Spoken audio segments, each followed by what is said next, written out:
for those of you who just heard that, I can't actually disable that. The recording will only show me because I'm spotlighted, just in case you're nervous about being on screen. So because I'm using the spotlight function, which means that you'll see me very clearly, the recording only picks me up according to what I can understand from Zoom. I hope that's clear. Okay, so nice and easy as always. Take your time.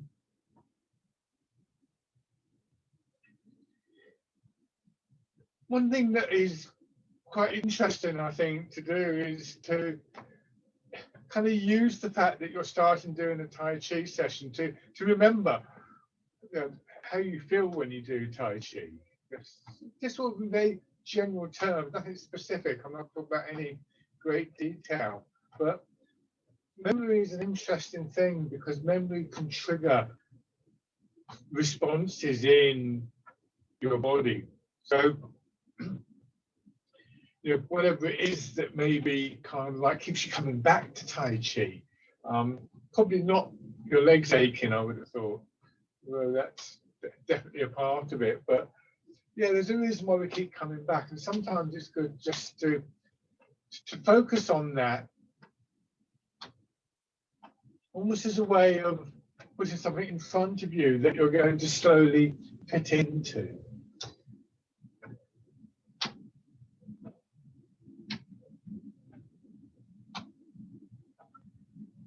And it can feel as though you're coming into a very sort of distinctive quality, a very distinctive space. And again, I've used various terms to describe that.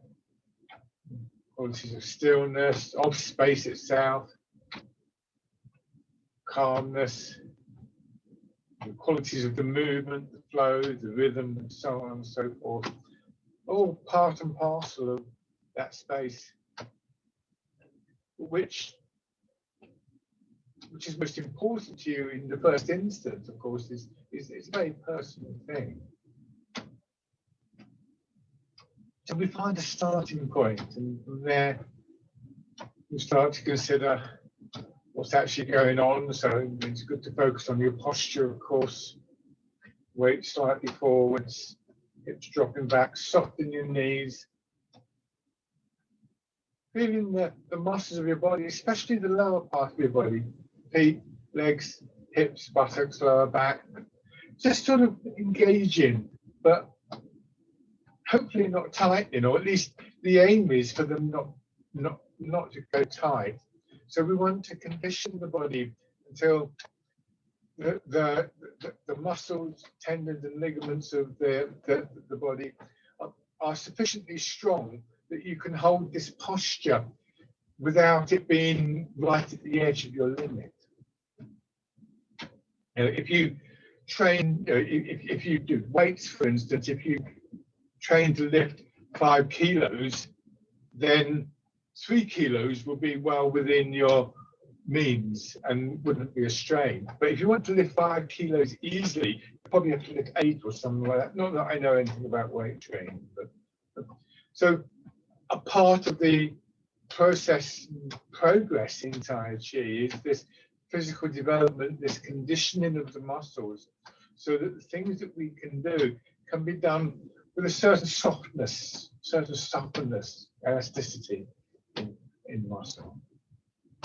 Not just the muscle, but I think it's the muscles that we tend to focus on first. And then raising your arms.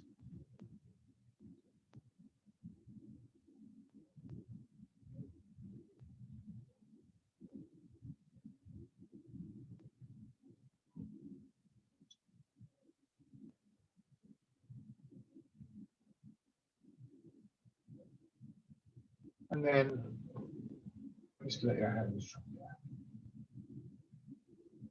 Take a slow, gentle breath and just slowly rock your weight forwards and backwards.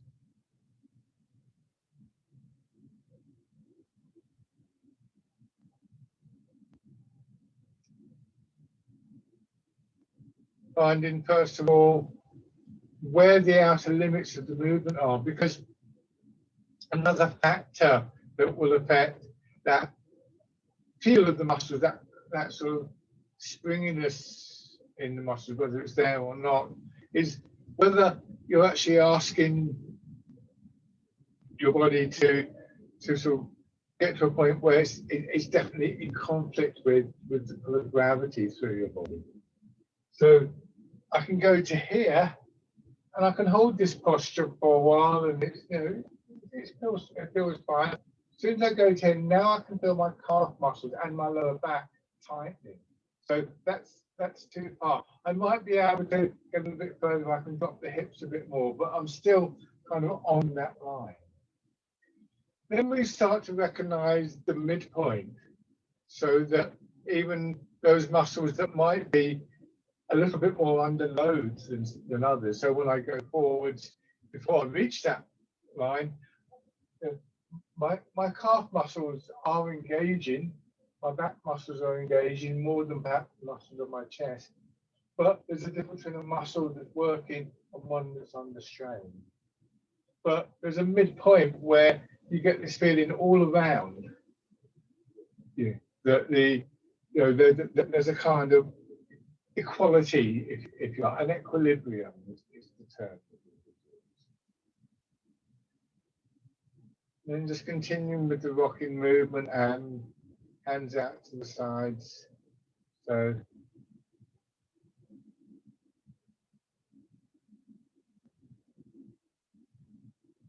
swaying in the river, imagining the resistance of the movement against the front of your body, then against the back of your body, and then back of the front.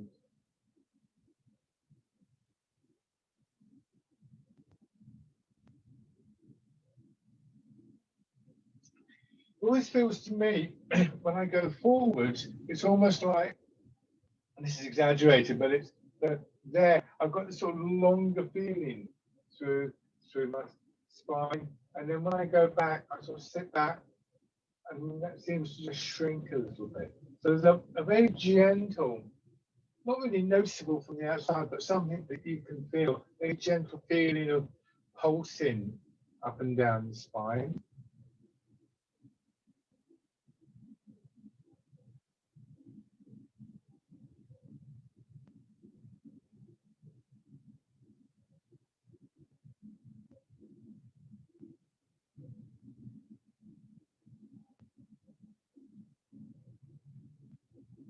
That sort of expansive feeling doesn't really reach the front of the body in this movement if I'm doing it correctly, because we feel it in the front, and then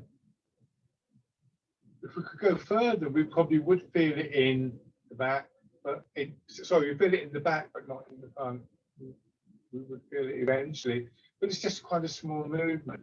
But what we can do, we can get to that forwards point, and we can just feel the expansion coming up through the front of the body. Your hands come up a little bit, and then you sit back, and this time just let your elbows go out, so your hands go out to the sides.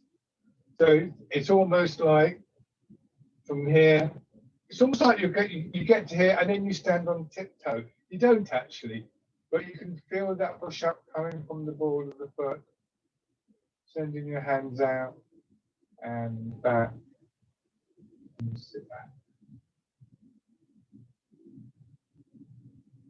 So it's almost like this. I suppose, yeah, if you're comfortable going up onto the balls of your feet, you could just push up a little bit there. That's quite interesting to do that. Generally speaking, the movement is more subtle than that. And we're just working to focus our attention on different patterns of movement, different pathways of movement, different ways in which this fundamental rhythm, opening and closing, expansion and contraction, lengthening and shortening, however it's sort of felt, works through the body. Just because on this occasion I'm saying, you feel it in your back and your spine, and then you feel it in the front of your body, Doesn't mean it's always going to be done in that way. Sometimes you might find if you do a bit of reading around something like Tai Chi, people will sort of talk about a particular way that the energy flows through the body. And focusing on any of those can be a very good thing to do because it focuses your attention on those subtle details. But try not to get stuck in thinking it only goes one way. Think of the flow of energy through your body as like the flow of water through a landscape. There are definitely channels and sort of like patterns that we can identify, but they're not fixed in some kind of permanent way. They can vary for all sorts of reasons over all sorts of time periods.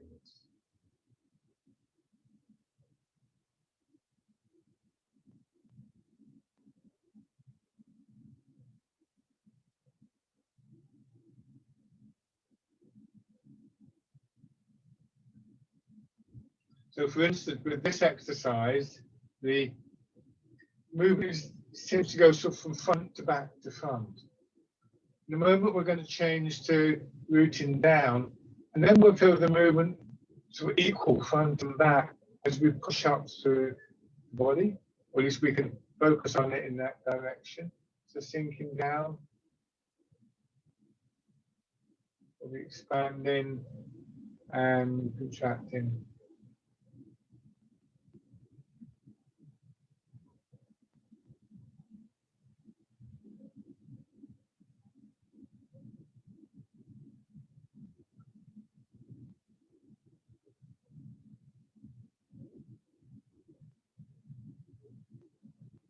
So sometimes, quite often, a very sort of like well-known way of classifying that internal movement is through the jiao, which we translate as meridians, sort of channels, patterns that they use in acupuncture and acupressure in Chinese medicine. But even those aren't necessarily fixed. And they're certainly not things that you can identify in the same way as you can identify blood vessels, for instance. So you could almost think of them as lines of least resistance.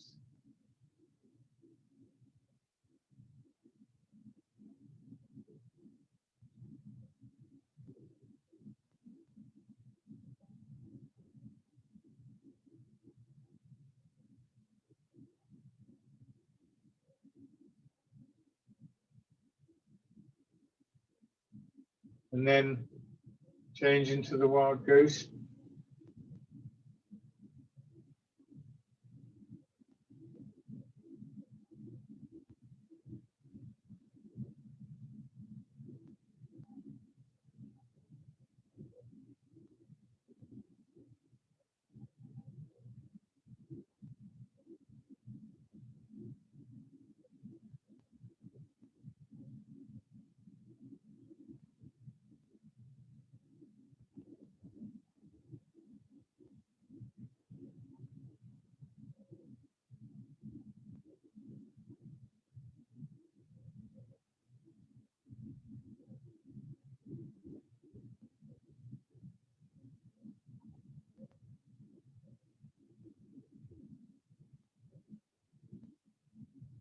And parting the clouds.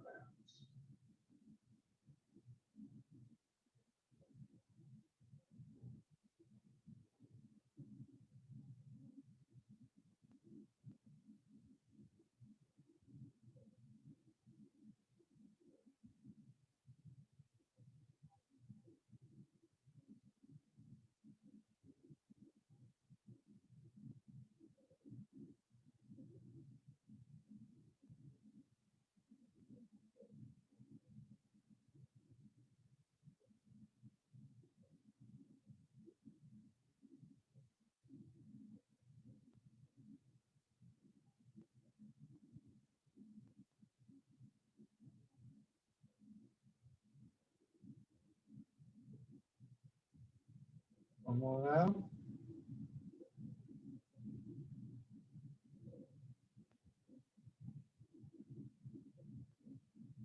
dragon plucks the stars from the sky. So one of the reasons that we have these repetitive sequences of movements that are done regularly in one way, one form or another, is to enable that process of understanding the internal movement. Learning any exercise tends to be learning inevitably, I think, what we see first of all, copying what we see, and then picking up what the resonance within the body, what the internal qualities of that exercise are as we practice it. So if you're sort of constantly shifting around too quickly from one movement to another, or if you don't have some kind of regular sequence to center yourself around, it's very hard to develop the ability to focus inwards. I'd say in my experience, that's one of the things that does get trained. And so as you develop in these arts, quite often you'll find that just being introduced to an exercise leads to an almost instant understanding of what's happening within the body. Not always, it depends on the exercise. How on the ball you are that day when you come across it. Do one more on each side.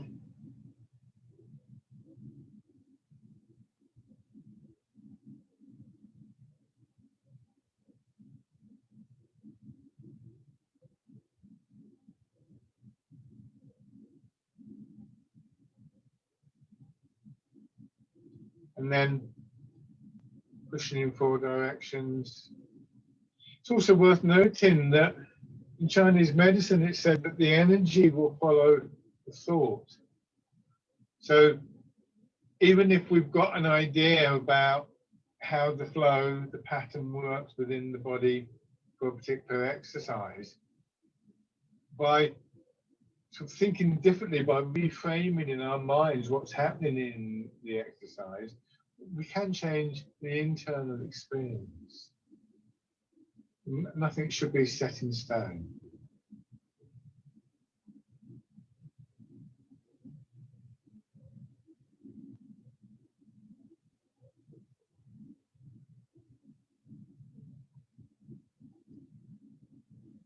So for instance, with this exercise, we could see it as an exercise in moving from the center, directing the arms, establishing the rhythm of the movement, so on and so forth. Equally well, think of it in terms of what's happening in your back, the lengthening, the broadening of your back, the spiraling quality in your back. Which way you choose to focus will affect your experience of the exercise at that time.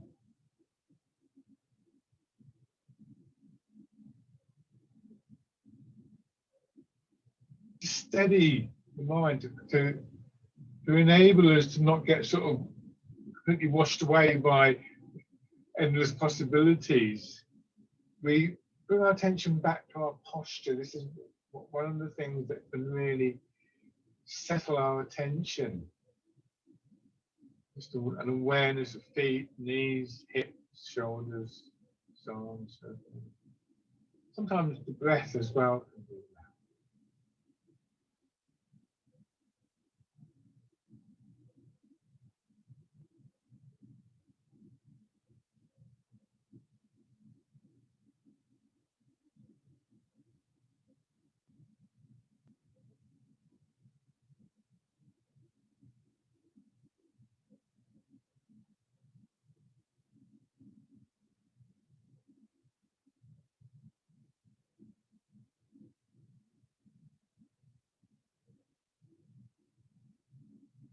Now, change it.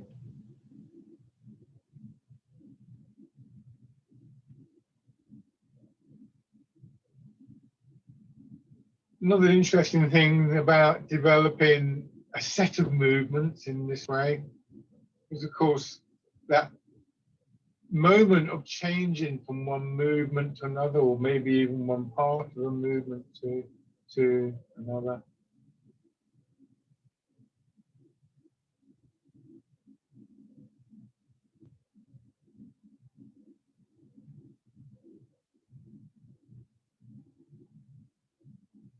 And then add in the term.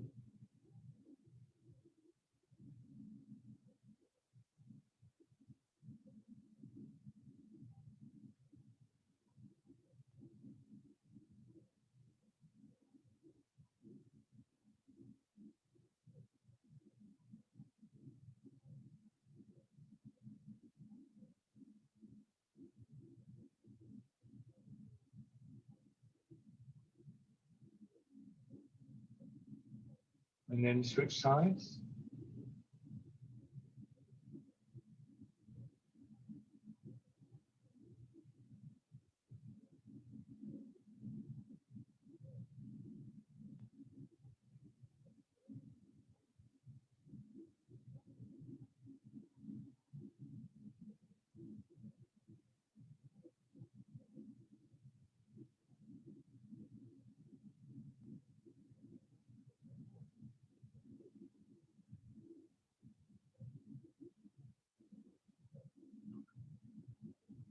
And then add in the term.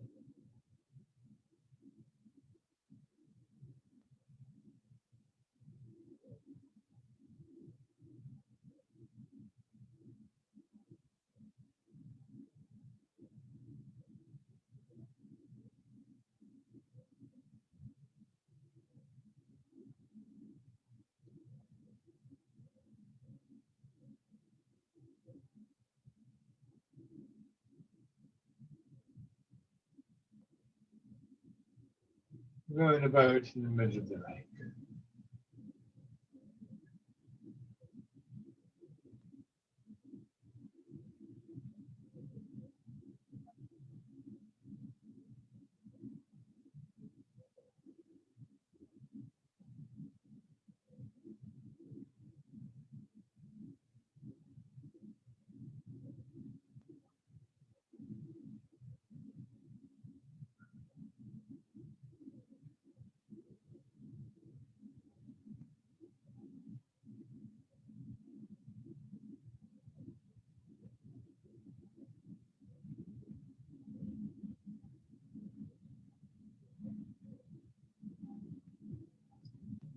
One more time.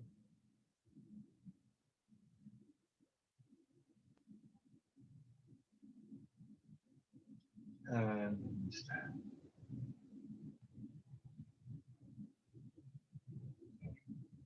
So once we've become familiar with an exercise, we have to find a balance between a certain discipline that says this is the way that we do it, and that's partly at least to keep the mind kind of focused and in that place, and a capacity for exploring what that exercise has to offer, which is almost like a dialogue between what we think of as mind and what we think of as body.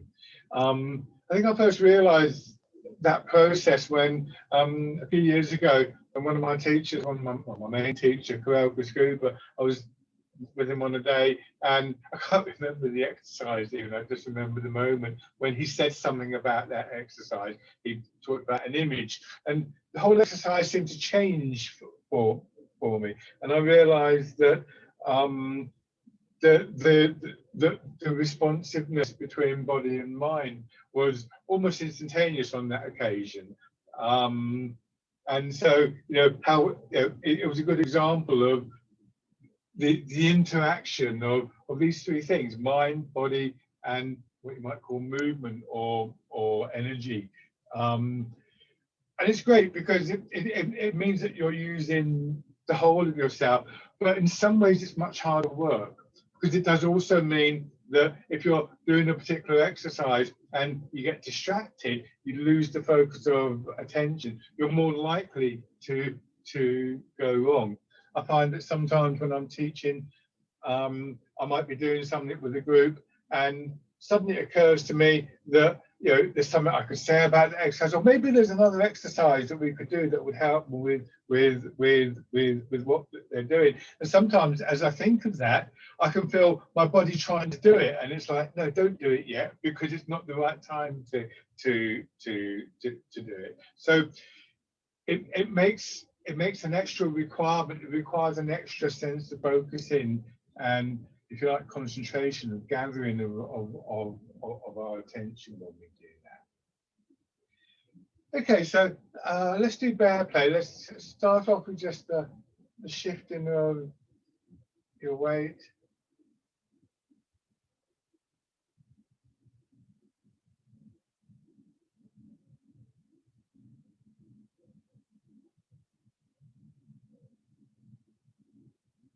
Nice and smooth.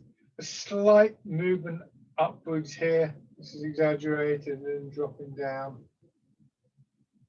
Not so much that your legs completely straighten. So you should never lock a joint while you're doing these movements. I mean, you should only ever, locking a joint should only be done on very special, in very special circumstances. You might lock a joint if you wanted to stretch a particular muscle or something like that. But just in ordinary usage, a joint that's locked out is one that may end up in being damaged. That goes for any joint in the body.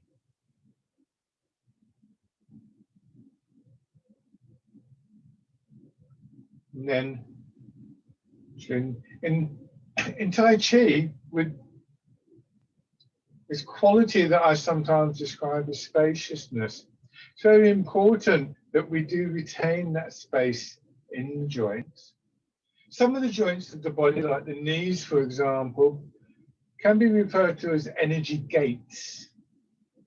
I mean, that is a term that's usually applied to a very specific series of joints, but the idea could be applied to any of the joints. And like any kind of gateway or doorway or junction of any kind, it's very easy for those sort of structures to become blocked. And when they do, they block everything. If you're going through a gate and there's 6 other people in the gate, the movement through the gate can grind to a halt. Or if the gate is shut and you can't get it open, you could end up with a queue around you. A roundabout in a city that blocks up with traffic can affect a huge area. So it's important to keep the joints mobile, to not put them under stress, because they're one of the very clear ways in which movement as a whole, both internal and external, can actually end up being blocked. This is a really good exercise for thinking about that with, because actually, if you think about it, you're using pretty much everything with this one in a fairly simple exercise. Joints of your feet, your toes, your ankles as your weight moves, of course your knees and your hips, using your spine and the spaces between the vertebrae, using your rib cage, shoulders, elbows, wrists and things. About the only part of the body you're not using overtly would be the very top of the spine in the neck.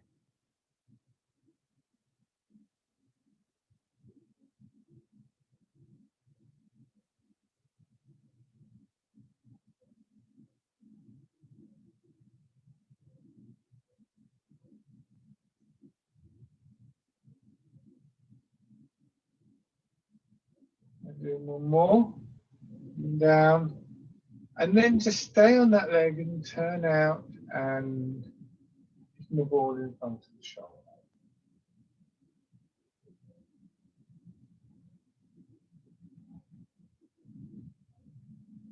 I mentioned earlier feeling the change from front to back when we were doing swaying in the river. And then they talk about the so back expanding, front expanding, and so on and so forth. Here, what we've got is a similar sort of pattern, but from side to side.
And then just come back to standing.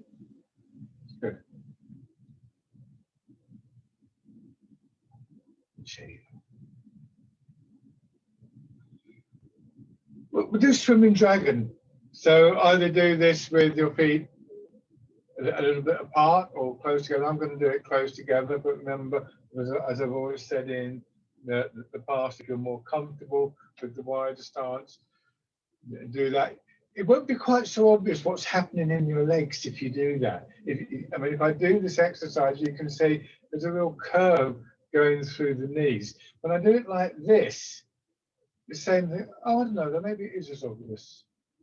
For some reason I thought it wasn't. But just be careful either way, because actually the knees together, moving together like this, they're supporting each other. Whereas like this, they're a little bit separate. So yeah, it's a strong exercise, whichever way you do it. So if you're holding your feet together, there's a little bit of a push inwards sometimes, if that's comfortable for you. And then just tilting from side to side. Remember, on the side, you can see my knees are still slightly bent. I'm not doing this. It's this. And when I bring the hands into the movement and go through the lowest curve, I will drop down a little bit more.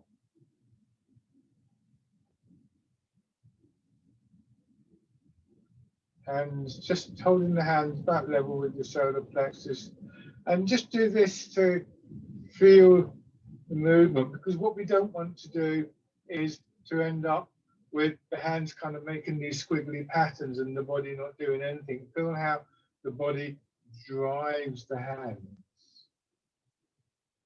And here, and if I break it down, so exaggerated, if my hips start to go across, you can see my shoulders moving. So that happens. And as that happens, my wrists flex and extend. And then I go back the other way.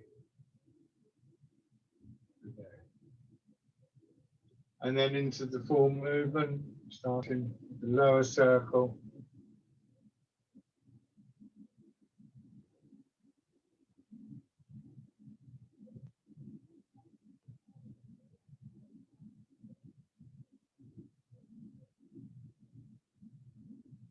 Swimming dragon.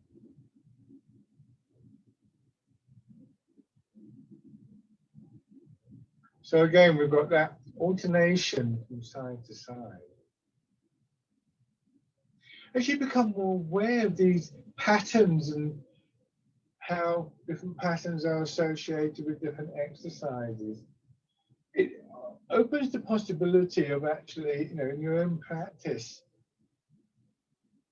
considering what it is you need at that time. I would always recommend doing a particular set. because of all the reasons I've mentioned, and just an habitual thing. But then after you've done that, and after you've sort of gotten into the sort of frame of mind and warmed your body up and so on and so forth. If your back's stiff, you might think, well, maybe I'll do this one, or I don't know, maybe I'm going to work on a particular thing. So, and you can start to develop your own kind of program in that sense. Okay, now change direction.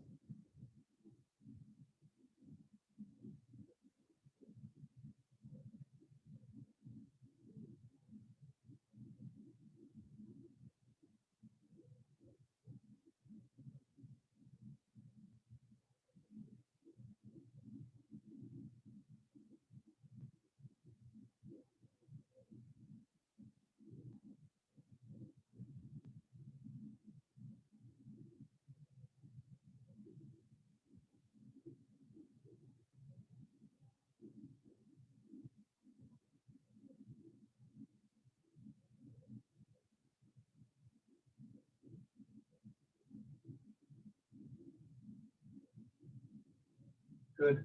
And then check that. In your own practice, one way you can start to, in a way, kind of define what you're doing is to take whatever set of exercises you use at the beginning. And of course, in these sessions we do use a particular set, and you can follow that. We none of us have all day to do this in. We have lives and so on and so forth, and so we have limited time. And one of the ways that you can help make the best of your time, and sometimes I'll do it in a class, is to do a set number of each exercise. 4 is a very common number.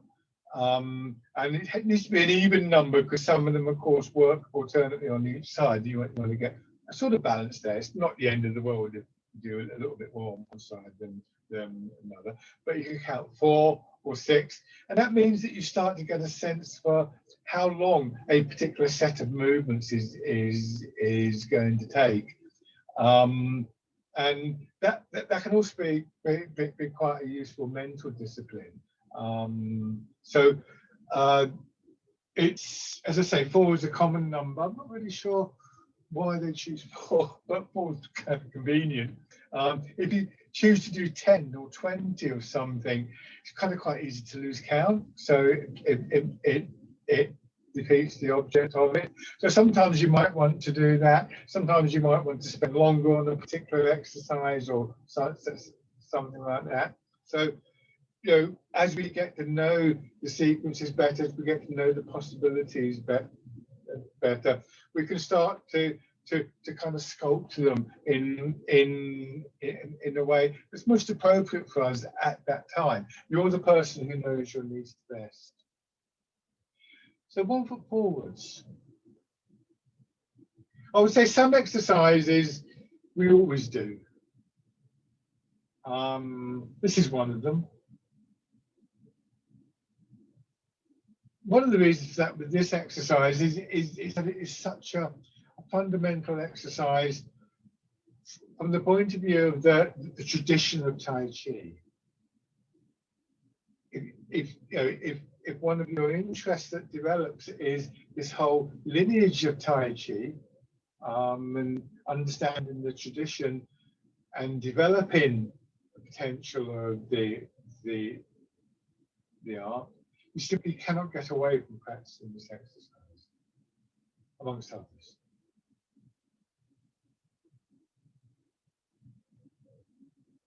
But the actual number of principles that we work to are fairly small. Phrases like rooted in the feet, released in the legs, controlled in the center of the body, expressed in the arms, cover a huge quantity of the fundamental principles that we're trying to develop.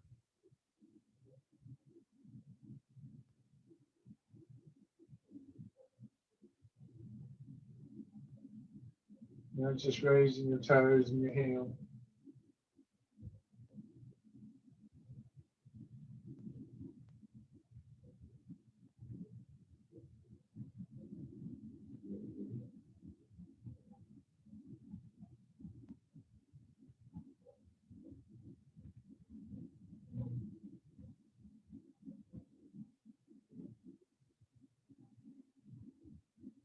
Stepping in.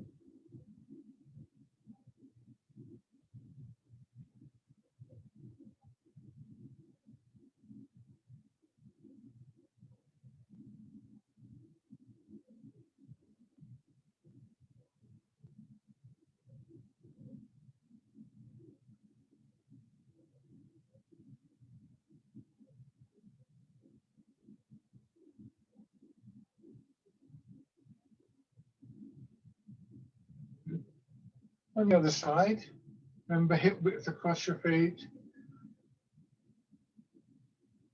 The worst that can possibly happen if you look down and if you check your stance and have you got your feet in the right position, are they pointing the right way, and so on and so forth. Check anything in your posture. Very worst consequence of that is that you find out you've got it right. And even that isn't a waste of time, because the very act of checking reestablishes this precision of mind and body. So it's always worth doing that.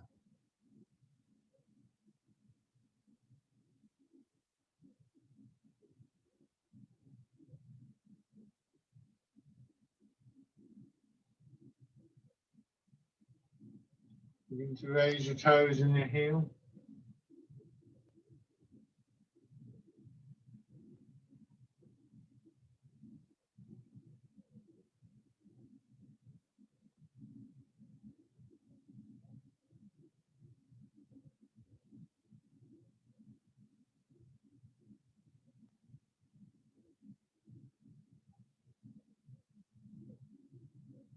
And then stepping in.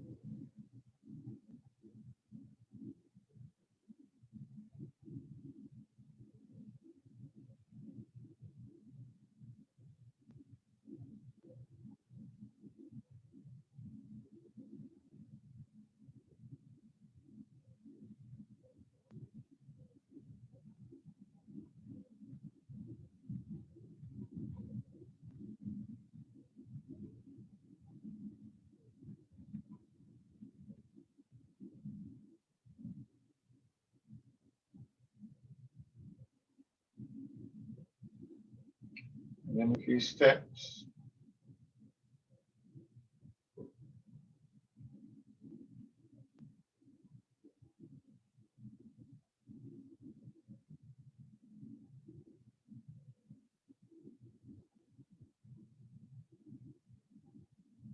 And then in the other direction.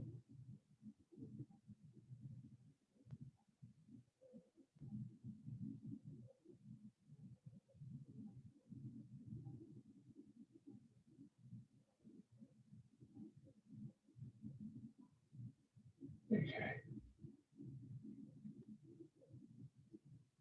Have your right foot forward, so mirror my movements.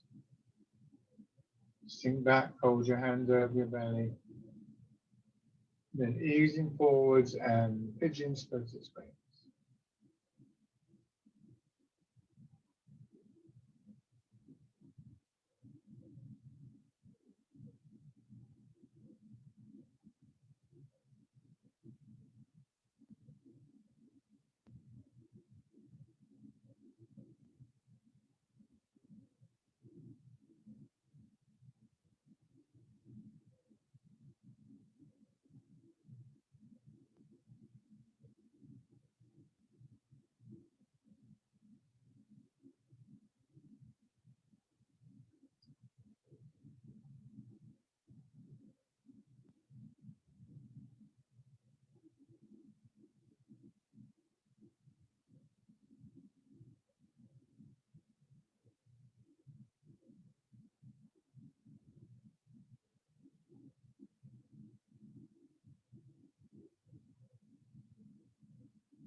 and then pushing one cast the net.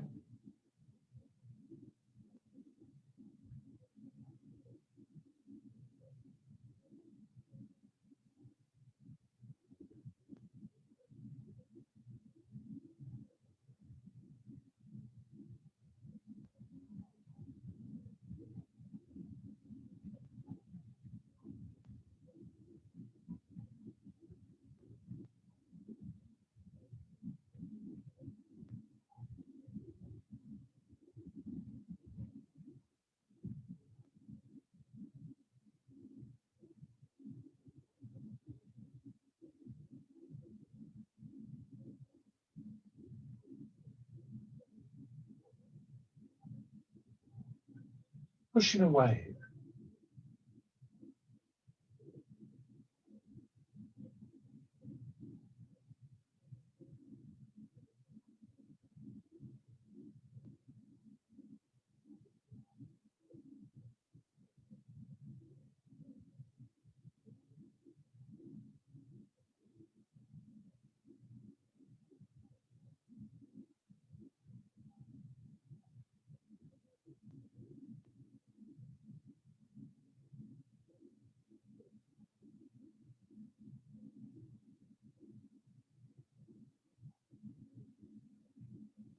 And this time, sit back, put your left hand down, turn, and pulse the monkey.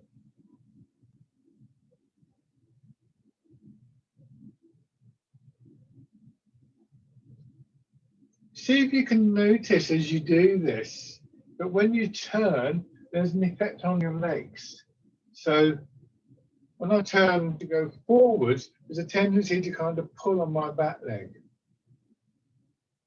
When I'm going to go backwards, there's a tendency to pull on that front leg. At this point, I want you to try and neutralize that just by trying to keep your knee in line with the direction that your toes are pointing in. So we don't want to twist the knee in.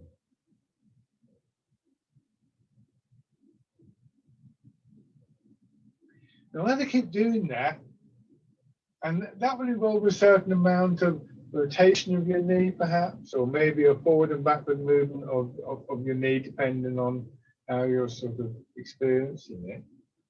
Or what you can do is like this: you go forwards, and as you turn, you just allow the back heel to come off the ground. Now you can step in, you turn, you step back, move the weight, and as you turn, you can use that movement to help you just bring the toes in a little bit, and again you can step in.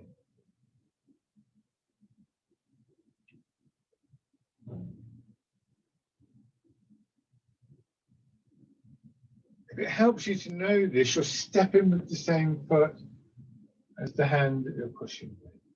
But it's really better if you can think of it this way, to think of what's happening in the center of your body, that it's that turning movement. I'm exaggerating it a little bit here, so don't laugh if I fall over. There, that turning movement that actually helps to bring your foot in.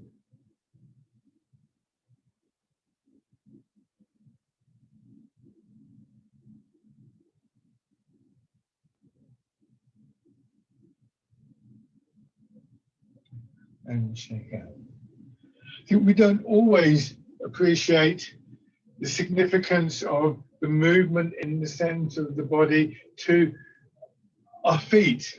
You know, we think of the center of the body moving the arms and the upper body forwards, and that's fairly straightforward. But actually, you know, if I show you from the side, for instance, and I'm going to really exaggerate this so that you can see it's a very subtle process. I'm here, I'm facing on the diagonal because I'm on the back foot. I go forwards and I turn, and you know, that would move my arm, but it's also going to move my leg. So when I'm in this posture, when I'm on the back foot, you can't really see, so my knee is pointing in the same direction that the front toes are are pointing. But this movement here is threatening to do this. We don't really want to do that. So what we learn to do is to gently rotate the knee out, so that as I go from here to here and I'm turning in the center this way, I'm also rotating the opposite way in the knee. You won't see that hopefully because it's happening at the same time. Likewise, when I go from the back foot to the front foot, I go forwards, and this can happen. You see how? And again, I rotate the knee out. Or what I can do is think, well, okay, the knee's coming in. That would help to bring my toes in. Or knees coming in, that would help to bring the foot in. So the center of the body actually influences the whole of the body. And this idea that the movement from the body is expressed in the arms, rooted in the feet, released in the legs, controlled in the center, expressed in the arms, it's less poetic, but you should probably think of it as controlled by the center and expressed through the periphery. The arms certainly, but it could be hips, knee, foot, and so on and so forth. So where were we? Yes, left foot forwards, hands on your belly, and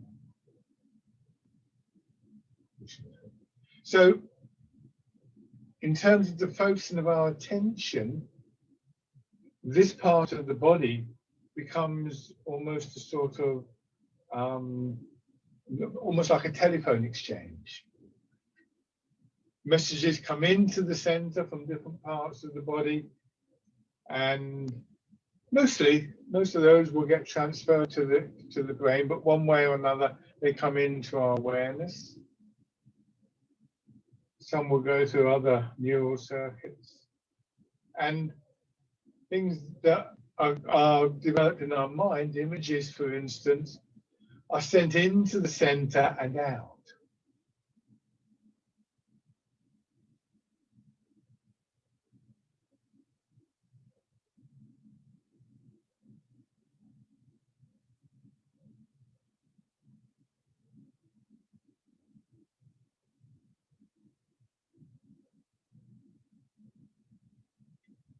And the center is analogous to the lower dantian in that sense.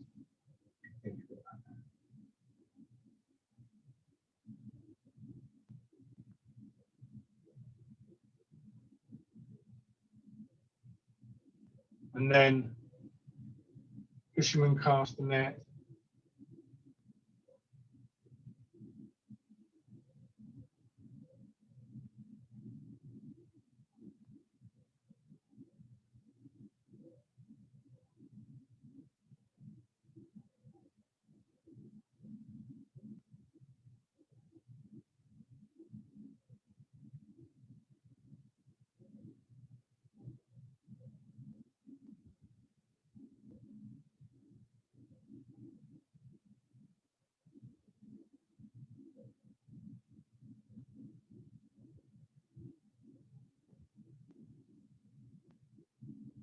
Pushing a wave.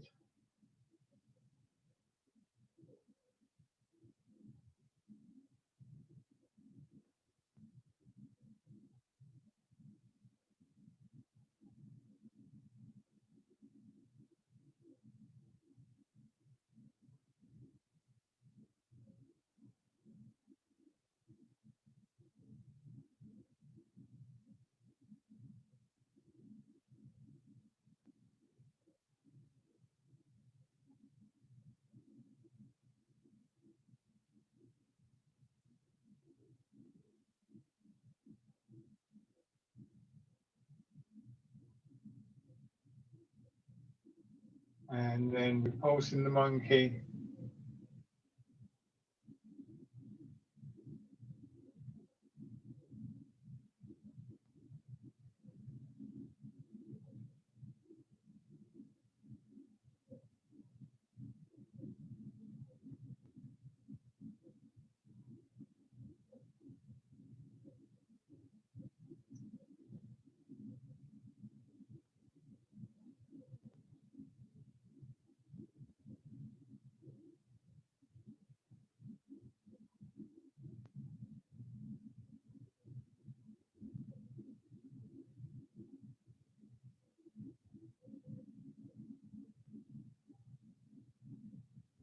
And then see how it feels.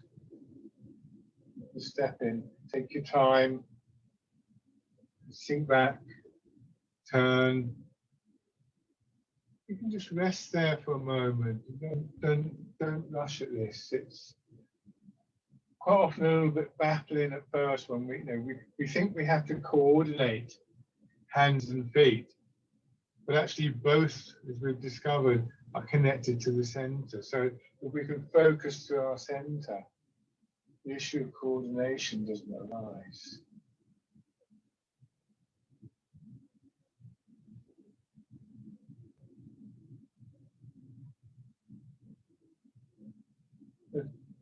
Bring your feet down.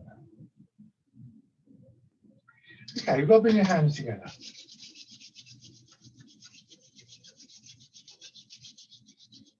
Tapping over your face.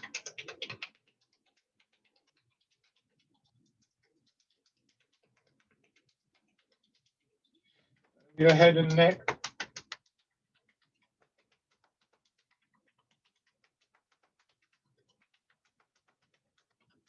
Hands on the shoulder. And your arm.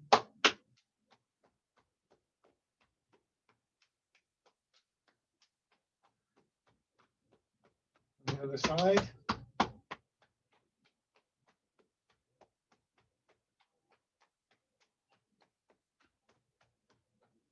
Your back.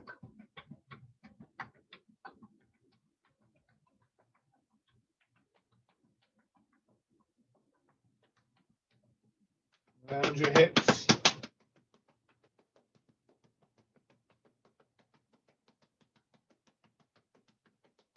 Legs.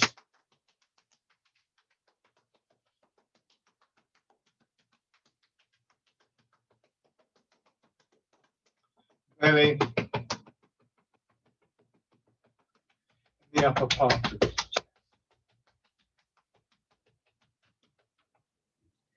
So the term centered gets bandied around a little bit these days, especially in the context of sort of stress management and that kind of thing. But Tai Chi is centered, is centered movement. All movement in Tai Chi engages the center in one way or another. It's the center of the body that we drop towards the ground. So rooting down is a process that it's almost the same as centering. So when I say things like, when I talk about embrace tiger, return to mountain, and how we can use that to help us identify useful triggers, those things that we want to be able to make use of when things go wrong and things are a bit hectic and so on and so forth. A really important way of thinking of that is that we actually bring our attention to our center and from the center into the ground. It's what we practice in Tai Chi, and so the one important way of thinking of the returning to the mountain, to this quietness, this calmness, is the returning of our attention to the center part of the body, and from there to the ground. It could be other things as well, but from a Tai Chi perspective, that's probably the most important one. So embrace tiger, return to mountain.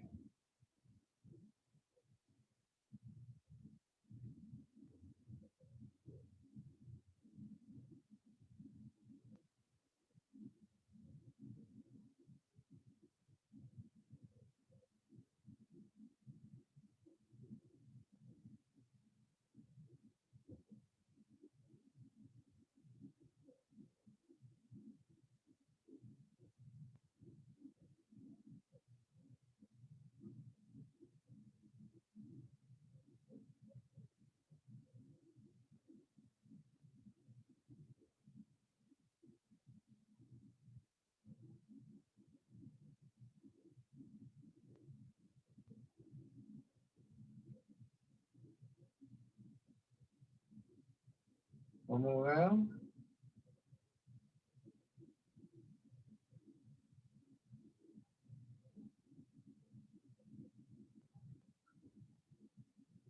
And stay.